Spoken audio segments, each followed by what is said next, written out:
Sania Bihari present पूलो मंडल जिंदाबाद जिंदाबाद जिंदाबाद पूलो मंडल जिंदाबाद जिंदाबाद जिंदाबाद राष्ट्रीय जनता दल जिंदाबाद जिंदाबाद जिंदाबाद राष्ट्रीय जनता दल जिंदाबाद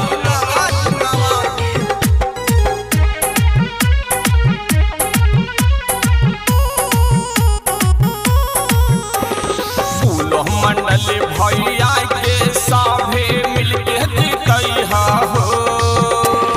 पूलो मंडल भैया के सभे मिलके जीतैहा हो। भागलपुर लोग के सभा से इनके संसद बनैहा हो।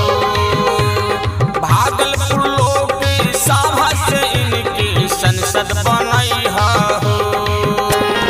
पूलो मंडल भैया के सभे मिलके जीतैहा हो। पूलो मंडल भैया के सभे मिलके जीतैहा हो। भागलपुर लोग के सभा से इनके संसद बनैहा हो।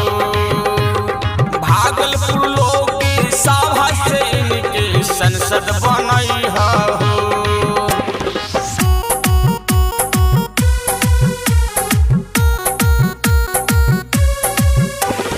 आरजेडी के लालटेन छापा पे जाके बटम दबैहा हो।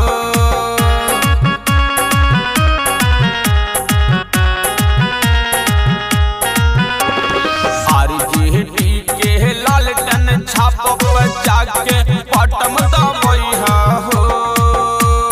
बीजेपी और जदयू से बिहार की मुक्ति करैहा हो। आरजेडी के लालटेन छापा पे जाके बटम दबैहा हो। बीजेपी और जदयू से बिहार की मुक्ति करैहा हो।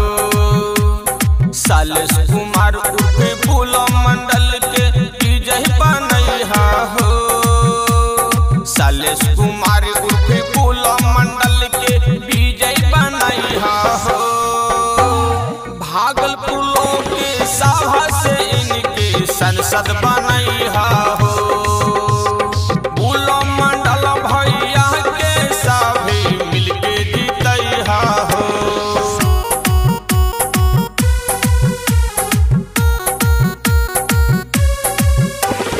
अपन बिहार के बाड़े सुखड़ से भैया बचावे के बाद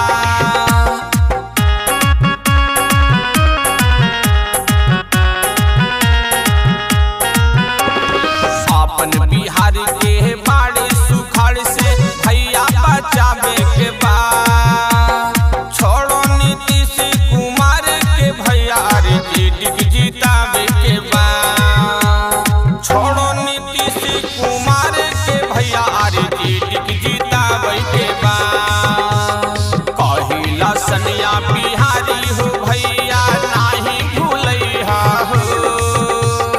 कहिला सनिया बिहारी हो भैया नाही भूलैहा हो। पूलो मंडल भैया के सभे मिलके जीतैहा हो। भागलपुर लोग के सभा से इनके संसद बनैहा हो। भागलपुर लोग के सभा से इनके संसद बनैहा हो। संसद बनैहा हो। रिकॉर्डिंग स्टूडियो एक चारी।